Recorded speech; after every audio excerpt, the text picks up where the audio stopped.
I am Manish Verma. स्वागत है आपका हमारे चैनल पे। आज की इस वीडियो में बात करने वाले हैं दोस्तों BA program second year history की सबसे ज़्यादा इंपॉर्टेंट क्वेश्चन, जो कि दोस्तों हमारा मनसबदारी प्रथा। दोस्तों मैंने बहुत शॉर्ट नोट्स के द्वारा आपको समझाने की कोशिश करी है और आई होप कि दोस्तों आपको सभी को ये समझ में आने वाला है और दोस्तों एग्जाम में 100% ये क्वेश्चन आता ही आता है।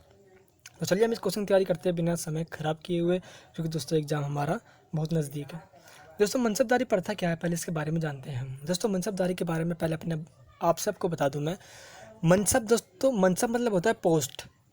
पहले दोस्तों वर्ड समझना, ताकि आप अपने आप से बना सको एग्जाम में। यार वर्ड समझोगे तो अपना आप बना लोगे, अगर आप रट लोगे तो एग्जाम का टाइम भूल जाओगे, ऐसा होता है। तो चलिए हम वर्ड समझते हैं। मनसब मतलब होता है पोस्ट, दारी मतलब होता है यानी कि मन, और पूरे इस वर्ड का मतलब होता है जिसने उस पोस्ट को ग्रहण किया है, जिसने उस पोस्ट को प्राप्त किया है। तो मेनली इस पोस्ट को दोस्तों सेना के रूप में देखा जाता था मुगल काल के अंदर, और ये मनसबदारी की जो प्रथा है ये अकबर ने स्टार्ट करी थी। किसने? अकबर ने। तो मनसबदारी का मतलब होता है एक ऐसी पोस्ट जिस व्यक्ति ने उसको प्राप्त किया है। तो सिंपल है। तो इसका मतलब जानते हैं आप क्या है दोस्तों। जो वर्ड है ये फारसी भाषा का शब्द है, जिसका मतलब होता है पद यानी कि पोस्ट। इसके दो भाग हैं, जात एवं सवार।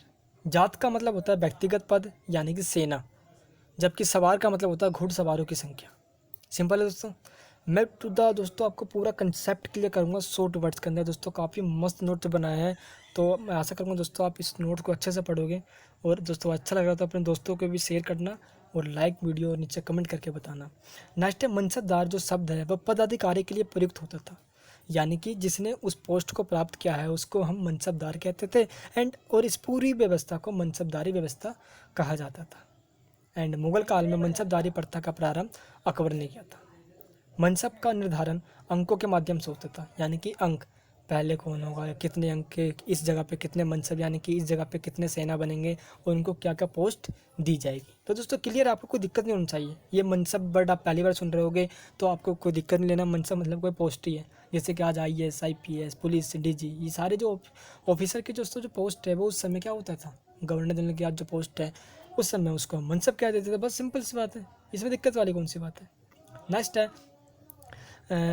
बताया दोस्तों कि इसको लाने वाला कौन है, इसको शुरुआत करने वाला कौन है, मुगल काल का अकबर ने स्टार्ट की थी।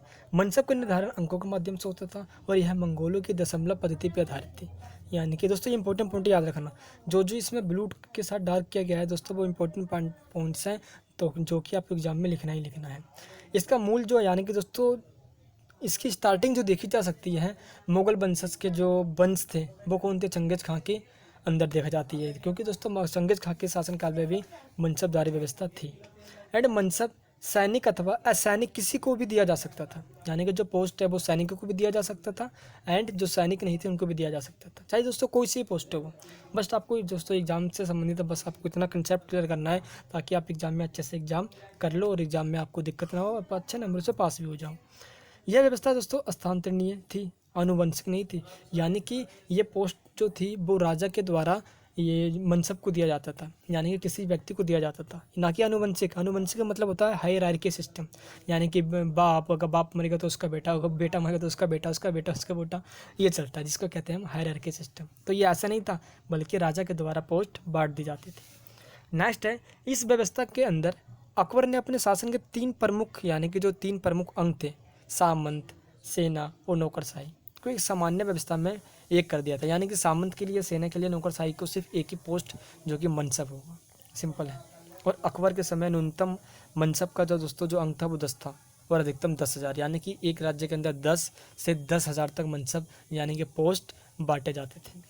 और 10,000 का सर्वोच्च मनसब युवराज सलीम को दिया गया था, जिसे बाद में बढ़ाकर अकबर ने 12,000 कर दिया था। यानी कि दोस्तों जो युवराज सलीम है उनको दोस्तों लगभग 10,000 के समथिंग दोस्तों पोस्ट दी गई थी, यानी कि जो उनके अंडर में जो 10,000 के लोग थे, 10,000 के समथिंग के उन अंडर में उनके लोग थे। और दोस्तों उसके बाद इसको 10,000 से बढ़ाकर 12,000 कर दिया गया था अकबर के द्वारा। एंड अबुल फजल ने मनसब की 33 क्या करी दोस्तों, सेक्वेंस बनाया, 33 सेक्वेंस बनाया, श्रेणी एक सीढ़ी बनाई, समझ सकते हो आप। और 500 से नीचे के मनसबदार कहलाते थे। 500 से 250 से तक के जो मनसबदारों को अमीर कहा जाता है। दोस्तों आपको इस कंसेप्ट समझना है कि 500 से जो नीचे मनसबदार हैं उनको तो मनसबदार कहते हैं, यानी कि 500 तक क्योंकि इन्हें 33 श्रेणियाँ बनाई थी और 500 से जो 250 तक है, यानी दोस्तों 2500 तक हैं, सॉरी दोस्त, 2500 तक जो है उनको अमीर कहा जाता था। बट 2500 से ऊपर के मनसबदारों को अमीर आजम कहा जाता था और काजियों एवं सदरों को इस व्यवस्था में सम्मिलित नहीं किया जाता था। यानी दोस्तों काजी वगैरह जो होते हैं धर्म के संबंधित, उनको इसमें शामिल नहीं किया जाता था। दोस्तों जात का अर्थ सैनिक पद से तथा सवार का अर्थ घुड़सवारों की संख्या से था जो मनसबदारों को रखनी पड़ती थी। यानी कि जो मनसबदार जिनको जो राज्य को चलाते थे उनको ये सारी चीज़ें रखनी पड़ती, यानी कि उनको सैनिक रखने पड़ते थे और घुड़सवार भी रखने पड़ते थे सिक्योर के लिए और सभी तरीके से सिस्टम को सही से चलाने के लिए। प्रत्येक मनसबदार को एक साथ जात और सवार के पद प्रदान किए गए, जैसे 5000 अथवा 2000 आदि। इसमें घोड़े का पहला अंक जात मनसब और दूसरा अंक सवार मनसब। दोस्तों आपको सिर्फ कंसेप्ट समझना है कि है क्या, जो आपको समझ में नहीं आ रहा मच बेटर कोई बात नहीं, छोड़ सकते हो उसको। बट आपको जो समझ में आ रहा है दोस्तों, मैंने इसलिए इन शॉर्ट नोट्स को आपके लिए दोस्तों कम समय में तैयार किया ताकि आपको कोई दिक्कत ना आए। और दोस्तों जात मनसबदार किसी व्यक्ति का अधिकारियों के बीच स्थान या उसकी वरीयता का निर्धारण होता था। इसी के अनुसार उसका वेतन भी फिक्स किया जाता था, यानी कि वो कैसा काम कर रहा है और किस अधिकारी की और किस पोस्ट पे वो बैठा हुआ है उसी के हिसाब से उसको सैलरी दी जाती थी। और सवार मनसब के द्वारा किसी व्यक्ति के सैनिक दायित्व भी, यानी कि जो उसकी ड्यूटी है उसको फिक्स कर दिया जाता था कि ये सैनिक ये का क्या क्या काम करने वाला है। जात और सवार के बीच में अनुपात भी निर्धारित था। प्रत्येक की स्थिति में सवार मनसब की संख्या जात मनसब से अधिक नहीं थी और यह संख्या जात मनसब के बराबर या उसकी आधी या आधी से कम होती थी। यानी कि दोस्तों जात जो होती है उनकी संख्या से कम होती थी सवारों की संख्या। और दोस्तों जात सवार के बारे में पहले बता चुका हूँ आपको। दोस्तों वीडियो को सही से समझे आप, और इसी आधार पर मनसबदारों की श्रेणियाँ फिक्स कर दी थी, यानी कि सीक्वेंस में उनको बांट दिया गया था। जात और सवार की जो श्रेणी था वो शामिल करने के बाद मनसबदारों की प्रत्येक श्रेणी को फिर से 3 भागों में बांटा गया था। और प्रथम श्रेणी के मनसबदारों को जात सवार पदों की संख्या बराबर होती थी, लेकिन जो सेकंड श्रेणी में आते थे, सेकंड जो नंबर में आते थे, उनको सवार मनसब जात मनसब का आधा होता था और तीसरी श्रेणी में सवार मनसब जात मनसब के आधे से भी कम होता था।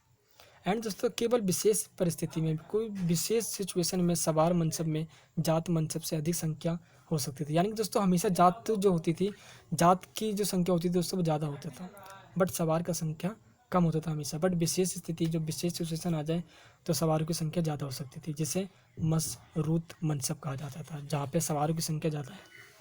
एंड दोस्तों अकबर ने सेना की कार्यकुशलता बनाए रखने के लिए दहबिस्ती यानी कि 10 से 20 का नियम निर्धारित किया था। इसके अनुसार प्रत्येक 10 सैनिक पर 20 घोड़े कंपलसरी रखने होते थे और ज़्यादा आवश्यकता पड़ने पर सैनिकों के लिए घोड़े अवेलेबल करवाना होता था। एंड 1579 में अकबर ने दाग व तसहीहा, जिसको बोलते हैं दोस्तों चेहरा, प्रथा का प्रारंभ किया।